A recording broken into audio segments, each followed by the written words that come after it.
Thank you. Please be seated. Well, good evening. We just concluded this year's NATO summit, and the consensus among the members was it was a great success. It was especially momentous because it represented the 75th year of the most important military defense alliance in the world's history of the world. We should never forget that NATO grew out of the wreckage of World War II, the most destructive war in history. The idea was to create an alliance of free and democratic nations that would commit themselves to a compact of collective defense.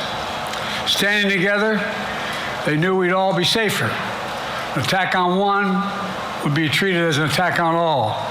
And it's worked because a would-be aggressor knows if they attack one of us, they'll be attacked by all of us. Sending that message is the best way to deter aggression and prevent wars in the first place. For those who thought NATO's time had passed, they got a rude awakening when Putin invaded Ukraine.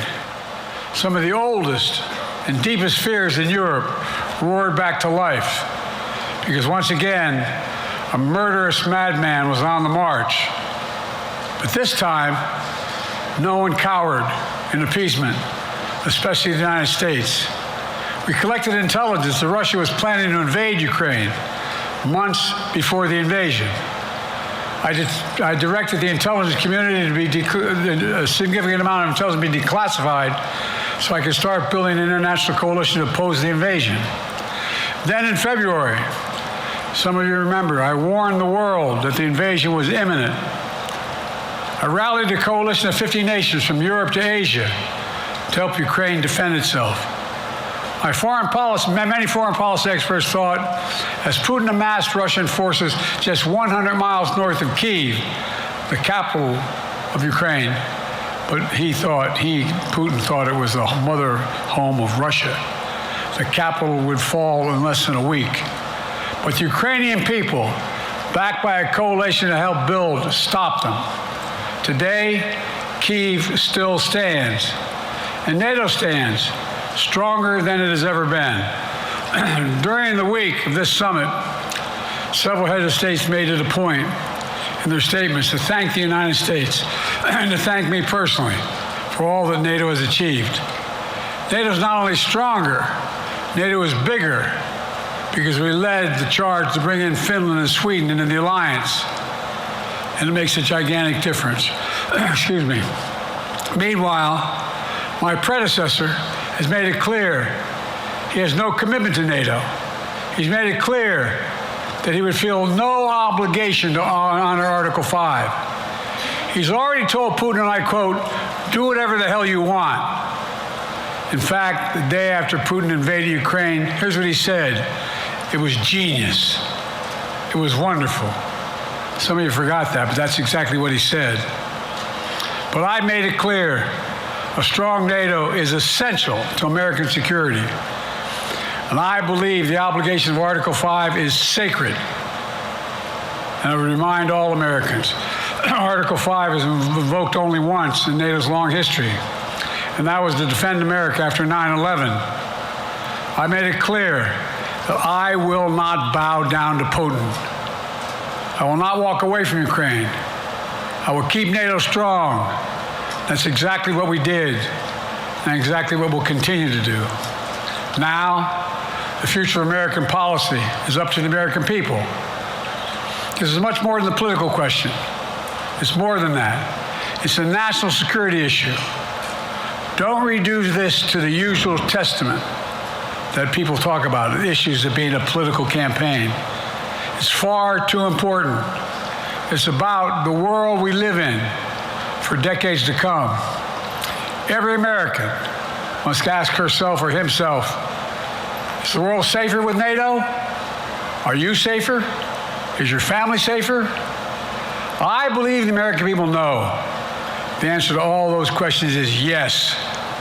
And I believe the American people understand that America is stronger because of our alliances. I believe the American consensus from Truman to Reagan to me still holds today. America cannot retreat from the world. We must lead the world. We're an indispensable nation, as Madeleine Albright wrote. Now let me turn to three other key issues. Just this morning, we had a great economic report showing inflation is down. Overall prices fell last month. Core inflation is the lowest it's been in 3 years. Prices are falling for cars, appliances, and airfares.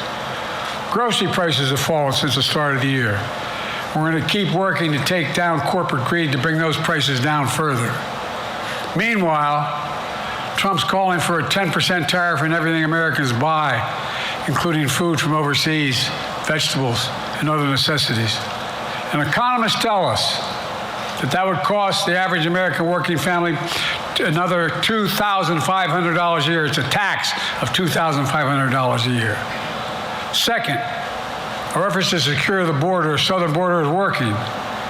After Trump killed the bipartisan effort to secure the border, Republicans and Democrats had worked on, because he thought it would benefit me and make him a loser, Republicans walked away. So I took executive action last month. As a consequence, working with Mexico, border encounters have gone down over 50%. The current level is lower today than when Trump left office. Third, for months, the United States has been working to secure a ceasefire in Gaza, to bring the hostages home, to create a path for peace and stability in the Middle East. 6 weeks ago, I laid out a detailed plan in writing. It was endorsed by the UN Security Council, the G7. That framework is now agreed on by both Israel and Hamas. So I sent my team to the region to hammer out the details. These are difficult, complex issues. There's still gaps to close, but we're making progress. The trend is positive, and I'm determined to get this deal done and bring an end to this war, which should end now. Let me conclude where I began. We're the United States of America.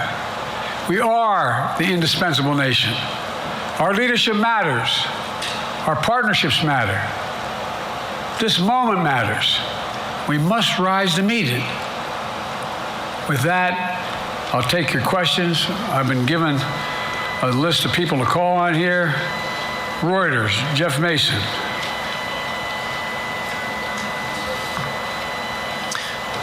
Mr. President, your political future has hung over the NATO summit a little bit this week. Speaker Pelosi made a point of suggesting that your decision on whether to stay in the race was still open. George Clooney and a handful of lawmakers have called on you to step aside. Reuters is reporting tonight that UAW leadership is concerned about your ability to win. UAW just endorsed me, but go ahead. Thank you. My question for you is, how are you incorporating these developments into your decision to stay? And separately, what concerns do you have about Vice President Harris's ability to beat Donald Trump if she were at the top of the ticket? Look, I wouldn't have picked Vice President Trump to be vice president, but I think she was not qualified to be president. So let's start there. Number one, the fact is that the consideration is that I think I'm the most qualified person to run for president. I beat him once, and I will beat him again. Secondly, the idea, I served in the Senate a long time. The idea that senators and congressmen running for office worry about the ticket is not unusual. And I might add, there are at least 5 presidents running or incumbent presidents who had lower numbers than I have now, later in the campaign. So there's a long way to go in this campaign. And so I'm just going to keep moving. And because, look, I got more work to do. We've got more work to finish. There's so much, we made so much progress. Think about it. Think about where we are economically relative to the rest of the world. Name me a world leader who wouldn't want to trade places with our economy. We've created over 800,000 manufacturing jobs, 1.5 million jobs. So things are moving. We got more to go. Working class people still need help. Corporate greed is still at large. Their prices, the corporate profits have doubled since the pandemic. They're coming down, and so I'm optimistic about where things are going. Danny Kemp, AFP. Thanks. Thank you, Mr. President. I wanted to ask you about you mixed up Presidents Zelensky and Putin earlier today. And you now have sort of your key allies, including the British Prime Minister, the President of France, the German Chancellor having to step in and make excuses for you on that. Officials here are saying off the record that your decline has become noticeable. Hasn't this now, frankly, become damaging for America's standing in the world? Thank you. Did you see any damage to our standing in my leading this conference? Have you seen a more successful conference? What do you think? And the Putin piece, I was talking about Putin, and I said, and now, at the very end, I said, here, I mean, Putin, I said, no, I'm sorry, Zelensky. And then I added 5 other names. Look, guys, the idea anybody suggests that we haven't had an incredibly successful conference. How many times did you hear in that conference, I don't know if it sounds too self-serving, but other leaders, heads of state, in thanking me, saying the reason we're together is because of Biden, because Biden did the following. Look, folks, this is well, anyway, I thought it was the most successful conference I've attended in a long time, and find me a world leader who didn't think it was.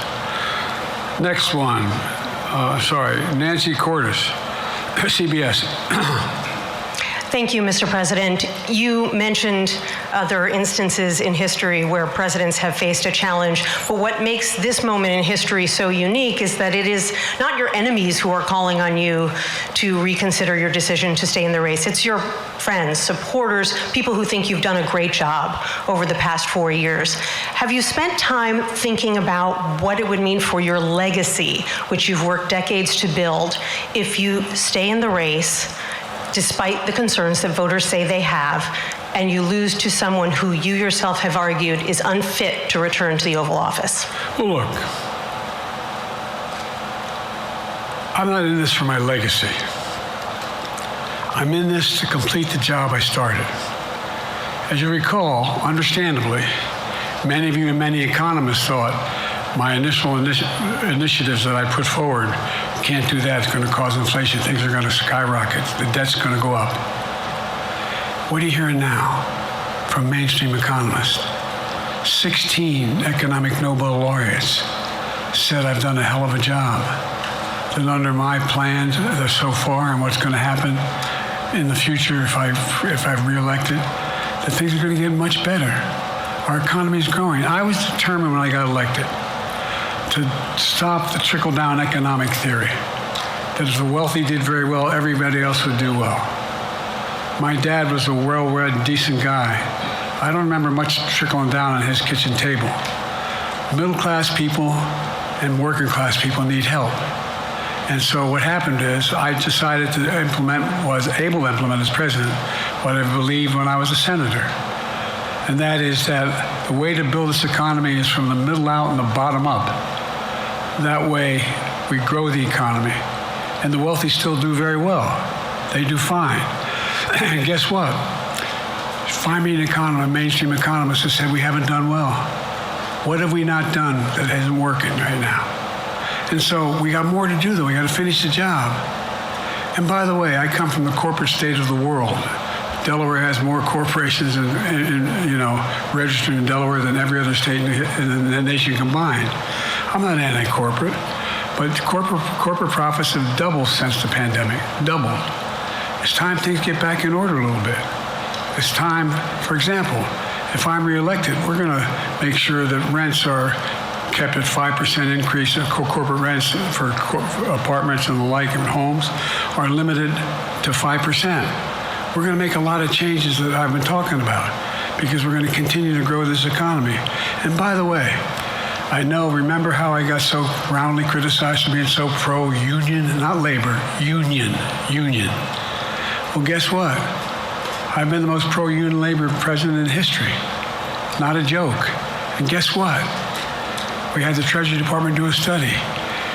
When unions do better, everybody does better. Everybody does better.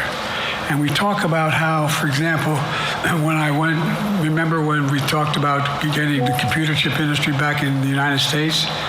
Used to be 40% of the industry. We invented the chip. 40% of the industry was in the United States. And former presidents decided that the best way to do it is find the cheapest labor in the world, send the product over there, and import what the product was. And so what did I do? I was told not to go over to to Asia, including Europe, but Asia. And I remember going to South Korea, convincing them to invest $20 billion in the United States to build computer chip factories. And I asked why when they finally decided to do it. And the answer was because you have the safest economy in the world and you have the best workers in the world. So the whole idea here is we've invested, there's over $50 billion in investment in computer chip manufacturing just coming in a bean. None of you thought that would happen. None of you thought that would happen. But it's happening. It's happening. And it's going to grow economies. All through, and by the way, red states and blue states. Matter of fact, there's as much in red states as blue states. I've made no distinction. So my generic point is that the idea that we can't continue to build and grow the economy, make it fairer. And like I said, from my standpoint, when the middle class does well, that's when the whole economy grows. The poor have a shot, the wealthy do well. But the wealthy got to start paying their taxes. As a follow-up, sir, you mentioned that your Vice President Kamala Harris would be ready to serve on day one. Can you elaborate on that? What is it about her attributes and her accomplishments over the last 4 years that make her ready to serve on day one if necessary? First of all, the way she's handled the issue of freedom of women's bodies to have control over their bodies. Secondly, her ability to handle almost any issue on the board. This was a hell of a prosecutor. She was a first-rate person, and in the Senate, she was really good. I wouldn't have picked her unless I thought she was qualified to be president. From the very beginning, I made no bones about that. She is qualified to be president. That's why I picked her. Felicia Schwartz, Financial Times. Thank you, Mr. President. Presidency is the most straining job in the world, and it's 24/7. How can you say you'll be up for that next year, in 2 years, in 4 years, given the limits you've acknowledged that you have today? The limits I've acknowledged I have? There's been reporting that you've acknowledged that you need to go to bed earlier and your evening around 8. That's not true. Look, what I said was, instead of my every day starting at 7 and going to bed at midnight, it'd be smarter for me to pace myself a little more. And I said, for example, the 8, 7, 6 stuff, instead of starting the fundraiser at 9 o'clock, start at 8 o'clock. People get to go home by 10 o'clock. That's what I'm talking about. I'm not talking about, and if you looked at my schedule since I made that stupid mistake in the campaign, in the debate, I mean, my schedule has been full bore. I've done, where's Trump been? Riding around in his golf cart, filling out his scorecard before he hits the ball? I mean, look, he's done virtually nothing. And I have, I don't know how many, don't hold me to it, roughly 20 major events. Some of them with thousands of people showing up. And so I just think it's better. I always have an inclination, whether I was playing sports or doing politics, just to keep going, not stop. I just got to just pace myself a little more. Pace myself. And the next debate, I'm not going to be traveling into 15 time zones a week before. Anyway, that's what it was about. That's what it was about. And by the way, even with that, I love my staff, but they add things all the time. At the very end, I'm catching hell from my wife for that. Anyway,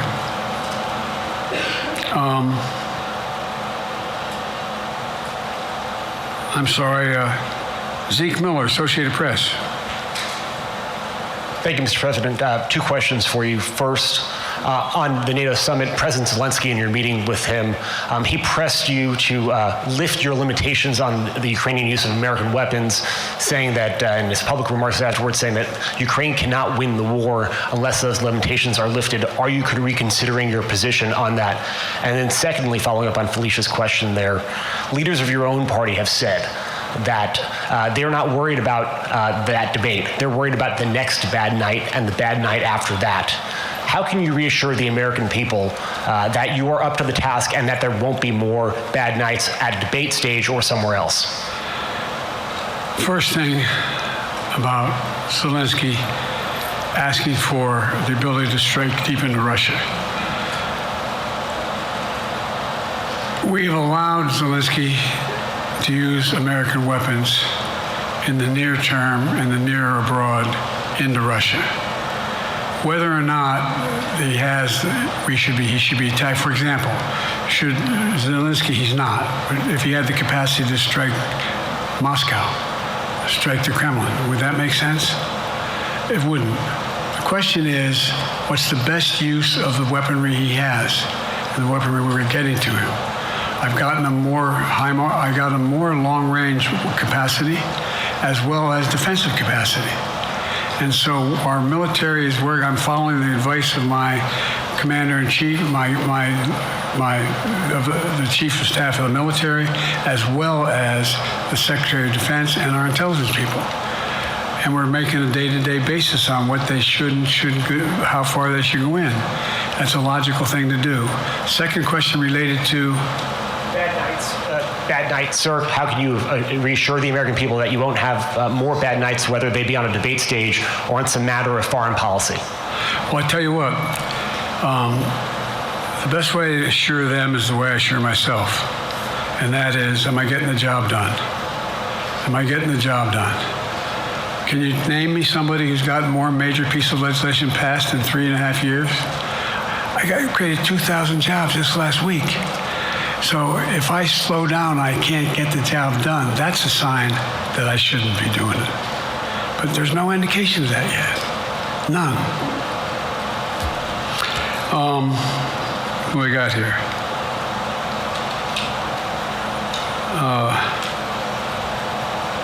Merrick, Pulaski Radio.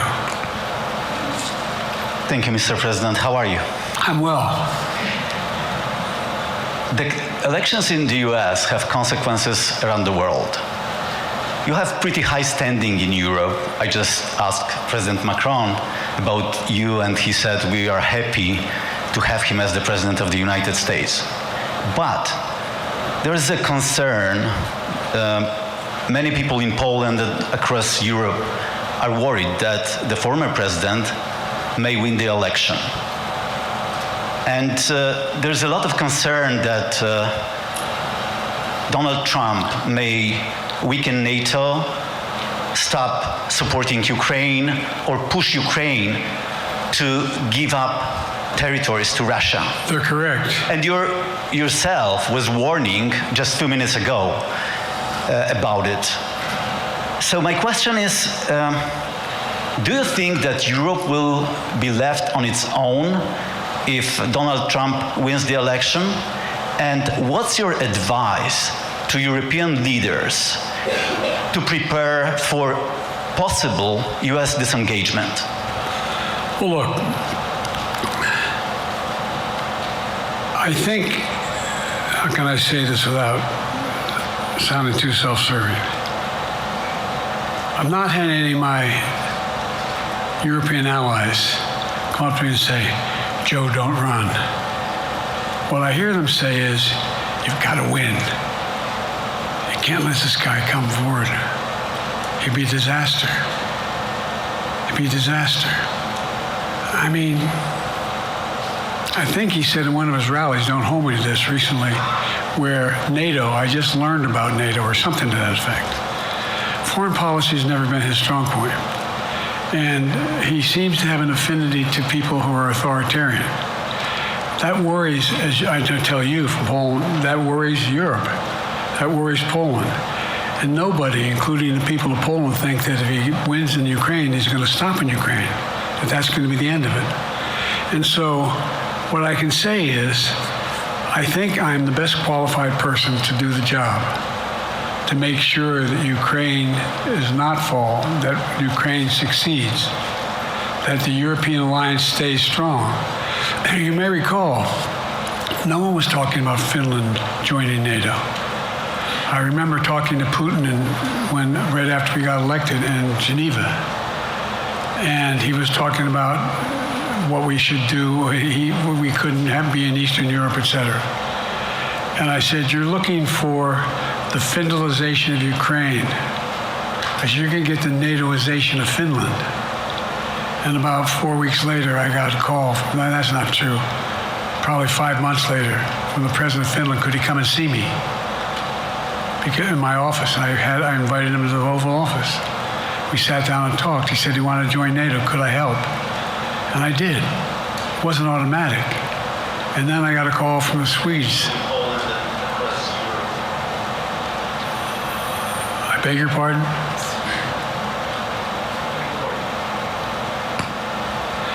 And so Finland joined NATO. 800-mile border is a significant, and they're already allies, but they weren't part of NATO. And you heard, I think you heard, maybe, I can't recall whether he said it publicly or in our closed meeting, but he wouldn't mind being repeated. He said, we decided in Finland, the people of Finland decided they had to be part of NATO. It was in our interest because of the joint ability to be together, to dissuade any attack on Finland. And the same thing with Sweden. It took a lot of selling to some folks, particularly in Turkey and other places, to agree to the expansion. But it expanded. And we're a hell of a lot stronger because of it. We're more secure because of it. And by the way, I was able to get 50 other nations, 50, to support Ukraine. 50. And we were able to bring about a coalition of Europe and Asia, Japan and South Korea. I just we talked about AUKUS, and we talked about the relationship between Australia, New Zealand, Japan, South Korea, the United States.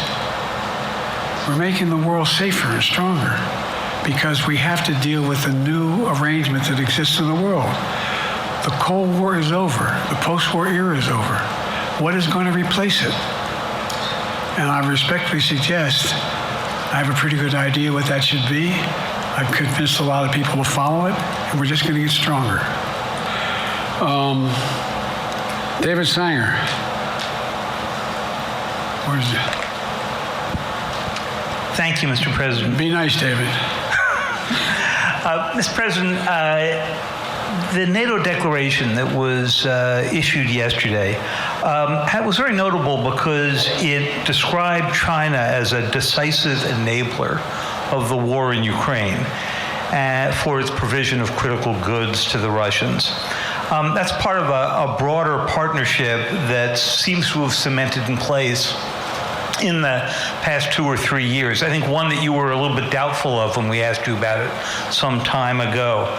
So I'd be interested to know whether you have a strategy now of trying to interrupt the partnership between China and Russia, and whether or not in a second term you would pursue that, if you could describe that strategy to us. And along the way, could you also tell us whether you think, just to follow up on Felicia's question, that if you were in a room with Vladimir Putin again, the way you were 3 years ago, or with President Xi, that a few years from now you will be able to go negotiate with them, handle them one-on-one?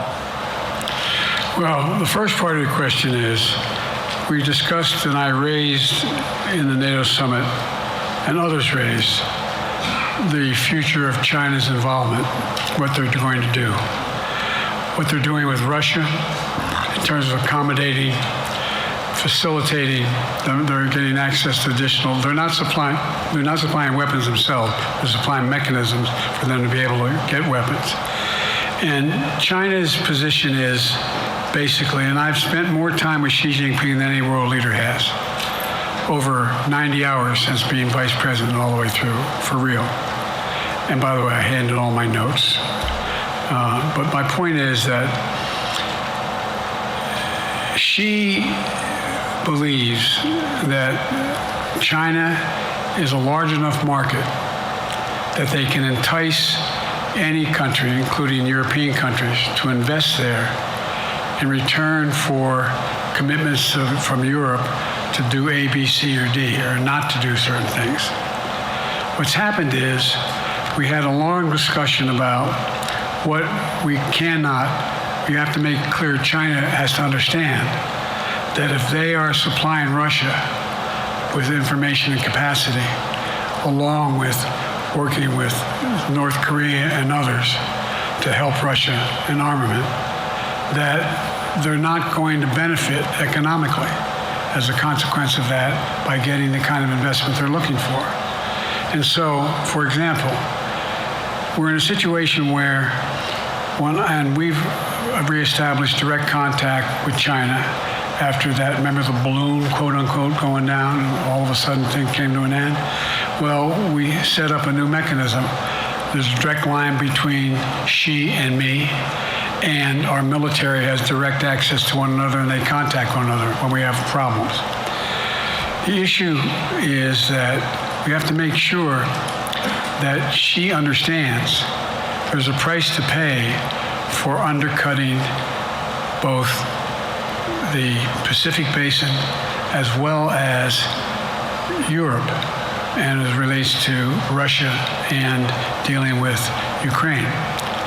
And so we, for example, if you want to invest in China, as you know this area really well. If you want to invest in China, you have to have a 51% Chinese owner. You have to make sure that you do by their rules.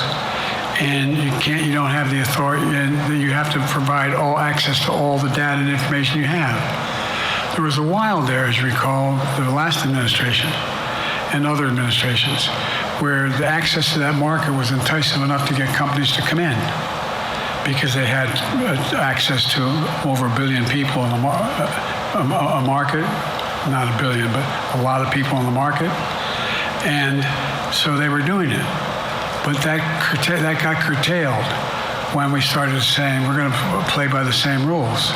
For example, the idea they don't abide by the international rules related to subsidizing products by the government funding. So guess what? They're not going to be able to export their electric vehicles to the United States without a significant tariff. Others are doing the same thing around the world. But it is a concern. It is a concern that you have both China, North Korea, Russia, Iran, countries that are not necessarily coordinated in the past, looking to figure out how they can have impact. Do you have a strategy to interrupt that impact? Yes, I do, but I'm not prepared to talk about the detail of it in public. And I think you'll see that some of our European friends are going to be curtailing their investment in Russia. In China, as long as China continues to have this indirect help to Russia in terms of being able to help their economy as well as help them in, as a consequence of that, their ability to fight in Ukraine. The other thing that we talked a lot about is that, and I raised it, and I didn't hear any. I can't swear that everyone agreed because not everyone got to talk about it. But we need a new industrial policy in the West. For example, we talked about how both the EU as well as NATO has to be able to begin to build their own munition capacity, has to be able to generate their own capacity to provide for weapons and the ability to, it came as a surprise to some of us how we had fallen behind in the West in terms of the ability to construct new material, new weaponry, new everything from vehicles to weapon systems. And so one of the things that came out of this was we're going to be meeting again with a number of my colleagues, my European colleagues, is what do we do to increase the capacity of the West, particularly in Europe and Japan, to be able to generate the kind of ability to produce their own weapon systems. Not just for themselves, but to be able to generate that. It's the same, it's what Russia's trying to figure out. That they went to China and they didn't get the weapons, but then they went to North Korea. But we're going to be in a position where the West is going to become the industrial base for the ability to have all the defensive weapons that we need. That was a discussion as well. Mr. President, I'm not sure you answered on whether you would be ready to go deal with Putin and Xi 2 or 3 years from now. I'm ready to deal with them now and 3 years from now. Look,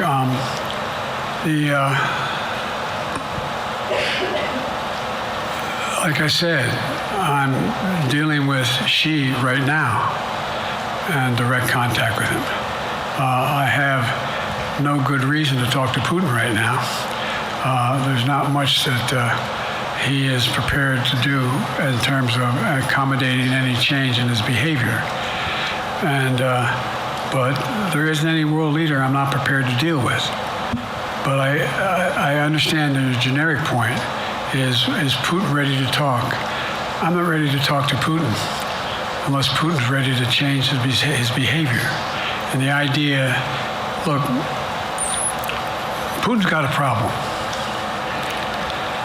First of all, in this war that he has supposedly have won, and by the way, I think, don't hold me to the exact number, but I think that Russia had 17.3% of Ukraine that they conquered. Now it's 17.4. I mean, in terms of percentage of territory. They've not been very successful. They've caused horrible damage and loss of life, but they've also lost over 350,000 troops, military, killed or wounded. They have over 1 million people, particularly young people with technical capability, leaving Russia because they see no future there. They've got a problem. But what they do have control of is they are very good at controlling and running the public outcry that relates to how they use mechanisms to communicate with people. They lie like hell to the constituencies. They lie like hell about what's going on. And so the idea that we're going to be able to fundamentally change Russia in the near term is not likely. But one thing for certain, if we allow Russia to succeed in Ukraine, they're not stopping in Ukraine. I recommend, I know you know this because you've written about it, read Putin's speech after they moved in, what it was all about in Kyiv.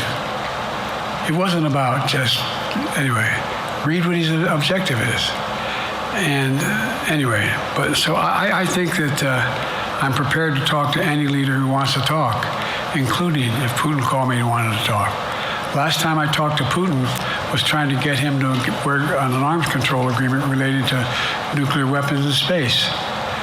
That didn't go very far. So my point is, I'm prepared to talk to anybody, but I don't see any inclination. There is an inclination on the part of the Chinese to keep in contact with me because they're not sure where this all goes. And look what's happened in Asia.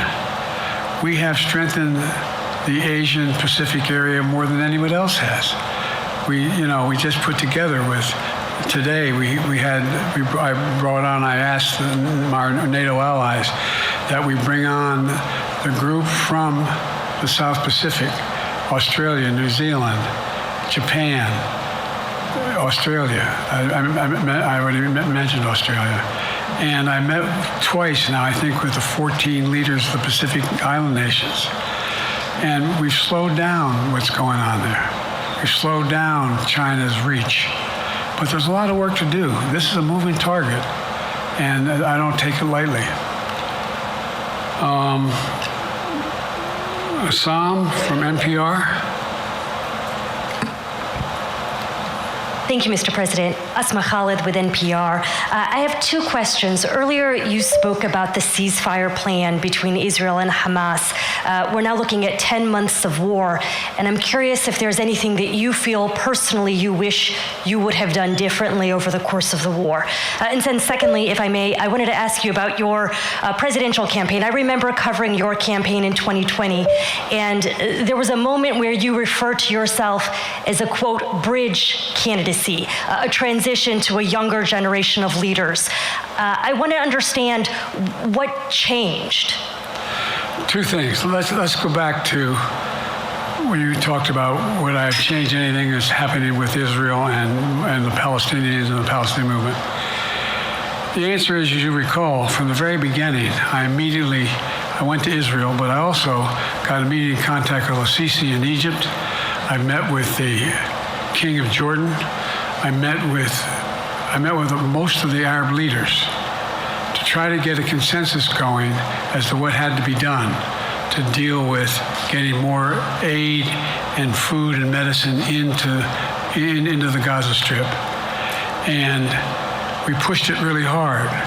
And Israel occasionally was less than cooperative, number one.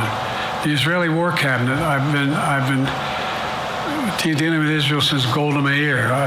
Some of the reporters around here come me all the time and heard me say this. The first time I met with Golda Meir, I sat across from her on her desk, and her assistant was Rabin sitting next to me. That's how far back I go. I know Israel well, and I support Israel. But this war cabinet is one of the most conservative war cabinets in the history of Israel. And there's no ultimate answer other than a two-state solution here. And so what was able to be done in terms of the plan I put together was it would be a process for a two-state solution. And we get the Arab nations particularly from Egypt all the way to Saudi Arabia, to be in a position where they would cooperate in the transition so that they could keep the peace in Gaza without Israeli forces staying in Gaza. The question has been from the beginning, what's the day after in Gaza? And the day after in Gaza has to be, the end of the day after has to be no occupation by Israel on the Gaza Strip, as well as the ability for us to get in and out as rapidly as you can all that's needed there. I've been disappointed that some of the things that I've put forward have not succeeded as well, like the port reattached from Cyprus. I was hopeful that would be more successful. But that's why when I went to Israel immediately after the massacres that occurred at the hands of Hamas, the one thing I said to the Israelis, and I met with the War Cabinet and with Bibi, don't make the same mistake America made after bin Laden. There's no need to occupy anywhere. Go after the people who did the job. You may recall, I still get criticized for it, but I was totally opposed to the occupation and trying to unite Afghanistan. Once we got bin Laden, we should have moved on, because it was not no one's ever going to unite that country. I've been over every inch of that, not every inch, the entirety from the poppy fields all the way to the north. I said, don't make the same mistake we made. Don't think that's what you should be doing, is doubling down. We'll help you find the bad guys, Sinwar and company. And all this criticism about I wouldn't provide when the weapons they needed. I'm not providing them 2,000-pound bombs. They cannot be used in Gaza or any populated area without causing great human tragedy and damage. But remember what happened when you had the attack on Israel with rockets and ballistic missiles. I was able to unite the Arab nations as well as Europe, and nothing happened. Nothing got hurt. It sent an incredible lesson to what was going on from the Middle East. So there's a lot of things that, in retrospect, I wish I had been able to convince the Israelis to do. But the bottom line is we have a chance now. It's time to end this war. Doesn't mean walk away from going after Sinwar and Hamas. And if you notice, you know better than most, there is a growing dissatisfaction on the West Bank from the Palestinians about Hamas. Hamas is not popular now. And so there's a lot of moving parts. I just have to keep moving to make sure that we get as much done as we can toward a ceasefire, and get those. And by the way, look at the numbers in Israel. I mean, my numbers are better in Israel than they are here. But then again, they're better than a lot of other people here too. But anyway. Bridge candidacy in 2020. You referred to yourself as being a bridge candidate for a younger, fresher generation of Democratic leaders, and I wanted to know what changed. What changed was the gravity of the situation I inherited in terms of the economy, our foreign policy, and domestic division. And I think, I won't put words in anybody's mouth. Most presidential historians give me credit for having accomplished more than most any president since Johnson and maybe before that to get major pieces of legislation passed. And what I realized was my long time in the Senate had equipped me to have the wisdom to know how to deal with the Congress to get things done. We got more major legislation passed that no one thought would happen. And I want to finish it, to get that finished. If tomorrow, if we had a circumstance where there was a lineup and I hadn't inherited what I did and we just moved things along, anyway, it's going to change. Last question. Haley Bull, Scripps.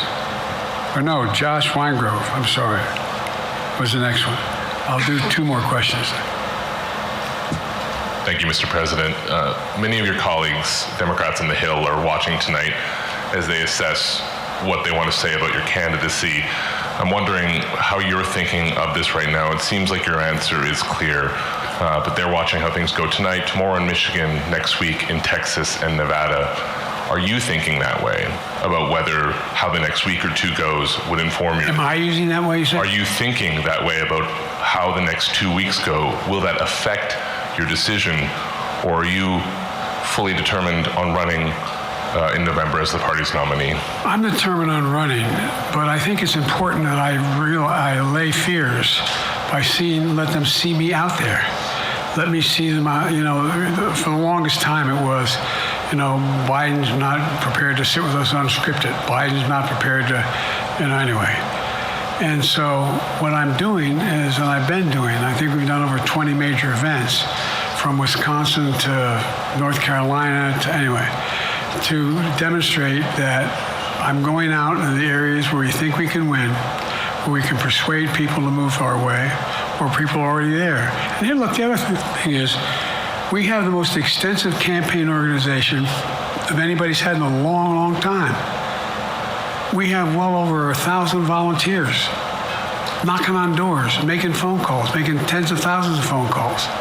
We have headquarters, I forget exactly how many, I don't want to cite a number and then find out I'm off, but we have scores of headquarters in all the toss-up states. We're organized, we're moving, and that's awful hard to replace in the near term. And so, and here's the other thing. I was in the Senate a long time. Very proud of what I've done in the Senate. I was chairman of the Foreign Relations Committee for a long time, and I was chairman or ranking member and chairman of the Judiciary Committee. I'm going to be going down to the Johnson Library. Anyway, I'm going to be going around making the case of the things that I think we have to finish and how we can't afford to lose what we've done or backslide on civil rights, civil liberties, women's rights. There's that little button we have. Control guns, not girls. I mean, the idea we're sitting around, this is where Kamala's so good as well. We're sitting around, more children are killed by a bullet than any other cause of death. The United States of America. What the hell are we doing? What are we doing? We got a candidate saying, promised the NRA, don't worry, I'm not going to do anything. I'm not going to do anything. You got a Supreme Court that is what you might call the most conservative court in American history. This is ridiculous. There's so much we can do still, and I'm determined to get it done. It's about freedom. And by the way, I'll end this. Well, I'm not going to do that. Haley has to come up too. But I remember I made a speech on democracy in Philadelphia at Independence Hall. And I'm not being critical, just observing. The bulk of the press said, what the hell is he talking about that for? Democracy. You did. Democracy's not an issue. Democracy's not an issue. Except the polling data showed 60% of the people knew I was right, thought I was right. I'm not asking you a question. You don't have to answer, obviously. But do you think our democracy is under siege based on this court? Do you think democracy is under siege based on Project 2025? Do you think he means what he says when he says he's going to do away with the civil service, eliminate the Department of Education, make sure, we've never been here before. And that's the other reason why you say, hand off to another generation. I've got to finish this job. I've got to finish this job because there's so much at stake. We've had some discussions over the past few days with your press secretary about the question of health exams, and you said you take a cognitive test every day in this job. Are you open to taking another physical or test before the election? Governor Whitmer of Michigan, for instance, said it wouldn't hurt to take a test. Well, look, two things. One, I've taken 3 significant and intense neurological exams by a neurologist. In each case, as recently as February. And they say I'm in good shape, okay? Although I do have a little problem with my left foot because it's not as sensitive because I broke my foot and didn't wear the boot. But I'm good. I'm tested every single day about my neurological capacity to do decisions I make every day. You talk to my staff, all of you talk to my staff. Sometimes my staff talks a lot. But the fact of the matter is, I don't think you have them telling you that all the major ideas we've undertaken haven't been in part initiated by me. I remember when the staff, I said, I'm going to go to South Korea, we're going to get the chip. What are you doing? I'm going to get Japan and Korea back together again after essentially having hostilities toward one another since the end of World War II. I'm going to move and see that we can expand it. The only thing age does is help you with it. Creates a little bit of wisdom if you pay attention. And so the point I'm making is, I think it's important that if the neurologist tells me he thinks I need another exam, and by the way, I've laid every bit of the record out. Hadn't hidden a thing. You ought to ask Trump for his, okay? I laid it all out. And every single day I'm surrounded by good docs. If they think there's a problem, I promise you, or even if they don't think it's a problem, they think I should have a neurological exam again, I'll do it. But no one's suggesting that to me now. And I'll ask you another question. No matter what I did, no one's going to be satisfied. Did you have 7 docs? Did you have 2? Who'd you have? Did you do this? How many times did you? So I am not opposed if my doctors tell me I should have another neurological exam, I'll do it. But that's where I am. Haley Bull, Scripps. Thank you, Mr. President. You said you're making decisions on a day-to-day basis when it comes to support for Ukraine. Does that mean you have not closed the door on further considering lifting restrictions for U.S.-made weapons inside Russia? And if I may, your convention is coming up where your delegates are pledged to make you the official nominee. If they have second thoughts, are they free to vote their conscience? Obviously, they're free to do whatever they want, but I get overwhelming support. Overwhelming support. I forget how many votes I won in the primary. Overwhelming.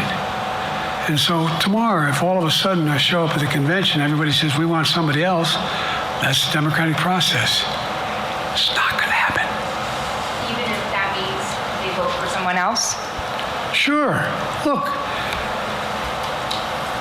I'll end this with this. I served in the Senate a long time. I understand the impetus of candidates running for local office and whether they think the topic can help them or not. In my state of Delaware, which was a very, at least it was a red state when I started, in terms of where you now talk red and blue.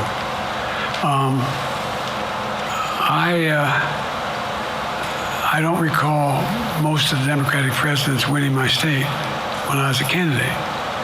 The truth of the matter is I understand the self-interest of every candidate.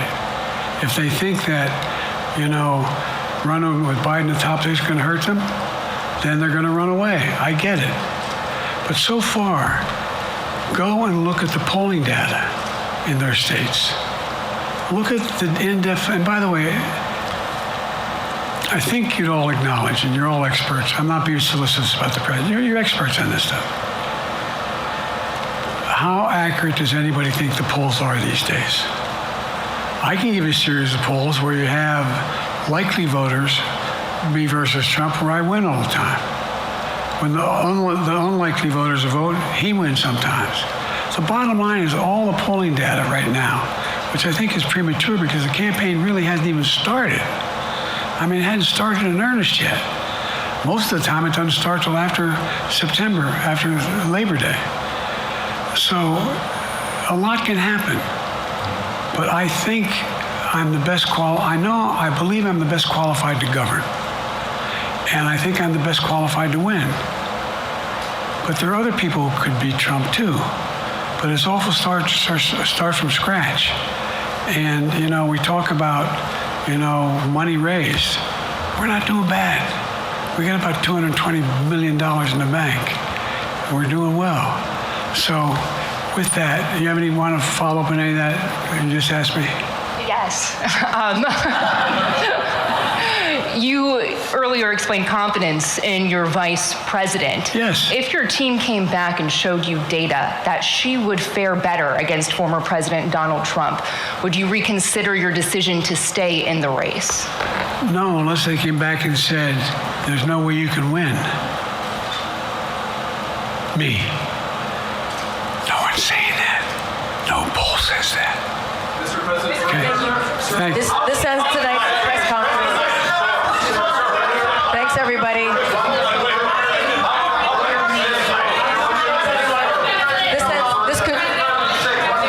This concludes. Respectfully, earlier you misspoke in your opening answer. You referred to Vice President Harris as Vice President Trump. Right now, Donald Trump is using that to mock your age and your memory. How do you combat that criticism from tonight? Listen to him.